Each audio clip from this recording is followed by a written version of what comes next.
IPL వేలంలో పెద్ద joke ఏంటంటే లియామ్ లివింగ్స్టన్కు 13 కోట్లు డబ్బు పెట్టడం. నిజంగా ఈ మధ్యకాలంలో లివింగ్స్టన్ ఫామ్లో ఉన్న సందర్భాలు, మంచి ఇన్నింగ్స్ ఆడిన సందర్భాలు చాలా తక్కువ. అసలు ఏ లీగ్లో తను కన్సిస్టెన్సీగా ఈ మధ్యకాలంలో ఒక బ్యాక్ టు బ్యాక్ 50 రన్స్ చేశాడని చూసినా కూడా ఎక్కడా కనిపించదు. ఆస్ట్రేలియా బిగ్ బ్యాష్లో ఆడలేదు. ఇంగ్లాండ్ కౌంటీల్లో అయితే దాదాపు ఒక 20 మ్యాచ్లు ఉంటాయి T20 ఫార్మాట్లో. అందులో కూడా ఒక 50 కొట్టే సందర్భాలు చాలా తక్కువ. కరీబియన్ లాంటి లీగ్లో, వెస్టిండీస్ లాంటి స్లో పిచ్లపై లివింగ్స్టన్ ఆడేది చాలా తక్కువ. ఆడటం అసలు రాదు, చాలా ఇబ్బంది పడాల్సిన పరిస్థితి.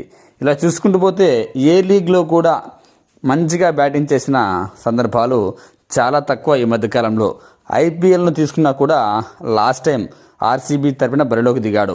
14 మ్యాచ్లలో 6 మ్యాచ్లో 7 మ్యాచ్లో అవకాశం ఇచ్చి ఉంటారు. అందులో ఓ 30+ రన్స్ ఒక మ్యాచ్లో చేసి ఉండొచ్చు. అంతకుమించి లియామ్ లివింగ్స్టన్ బ్యాట్ నుంచి ఐపీఎల్లో వచ్చిన పరుగులు ఇక ఏమీ లేవు. కాకపోతే తను స్టార్టింగ్లో ఐపీఎల్ మొదట్లో పంజాబ్ తరఫున మాత్రం భారీ ఇన్నింగ్స్లు ఆడాడు. పంజాబ్కు మంచి విజయాలను అందించాడు. పంజాబ్ విజయాల్లో కీలక పాత్ర పోషించాడు. అయినప్పటికీ తనను వదులుకొని ఆర్సీబీ చూసుకుంటే ఆర్సీబీకి నయా పైసా లాభం లేదు అతని నుంచి. ఇక నిన్న జరిగిన వేలంలో ఫస్ట్ రౌండ్లో అన్సోల్డ్గా మిగిలిపోయాడు. అలాంటి సందర్భంలో మరో రౌండ్కు వస్తే మినిమం బేస్ ధర పెట్టి కొనొచ్చు, అందులో ఇబ్బంది లేదు. ఎందుకంటే ఇంటర్నేషనల్ ఎక్స్పీరియన్స్ కాబట్టి మినిమం బేస్ ప్రైస్కు కొనొచ్చు. తన ఫెయిల్ అయినా పెద్దగా ఉపయోగం లేదు. అయినప్పటికీ 14 కోట్లు పెట్టి, ఐ థింక్ ఎగ్జాక్ట్లీ 13 కోట్లు అనుకుంటా, ఎస్ఆర్హెచ్ తీసుకుంది. ఎస్ఆర్హెచ్ ఒక్కోసారి ఇలాంటి ప్రయోగాలు తరచూ చేస్తూ ఉంటుంది.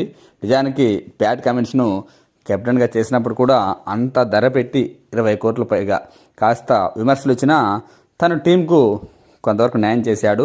కానీ లివింగ్స్టన్పై మాత్రం అనవసరంగా పెట్టారేమో అనిపిస్తుంది.